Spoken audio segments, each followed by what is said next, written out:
ఓం నమో నారాయణాయ, ఓం నమ శివాయ, శ్రీమాత్రే నమ. వారాల్లో గురువు తత్వాన్ని ప్రసాదించేది గురువారం. గురువే సర్వలోకానాం విషజే భవరోగిణాం అంటుంది శాస్త్రం. గురువు గనక బాగా లేకపోతే జీవితం వ్యర్థమైపోతుంది. అన్ని రంగాలలో విద్వత్తును సాధించాలన్నా, అద్వితీయమైన సుఖ సంపదలతో తొలతూగాలన్నా గురుగ్రహం బాగుండాలి. గురుగ్రహం కనుక బాగా లేకపోయినట్లయితే చాలా విధాలుగా నష్టదాయకమైన ప్రభావాలు వస్తాయి. అందుచేత గురువు మానవ శరీరంలో ఎక్కువగా జీర్ణకోశ మండలానికి ఆధిపత్యం వహిస్తాడు.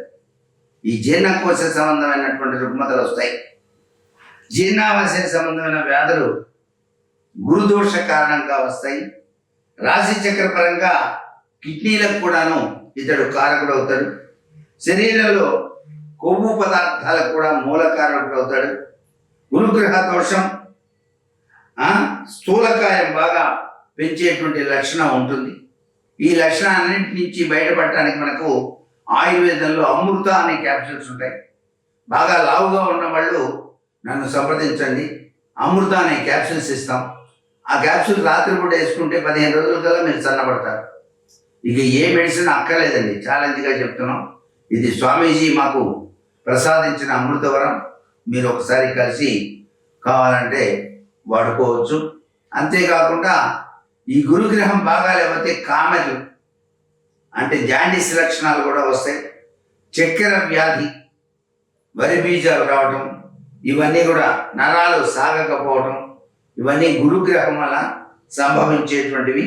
అనేక రకాలైనటువంటి జ్వరాలు కూడా రావచ్చు.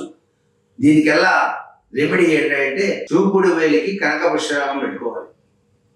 మంచి ఒరిజినల్ కనక పుష్పరాగం చూపుడు వేలి కనుక ధరించినట్లయితే గురుదోషం నుంచి బయటపడటానికి ఆస్కారం ఎక్కువగా ఉంటుంది సుమా అంటుంది శాస్త్రం.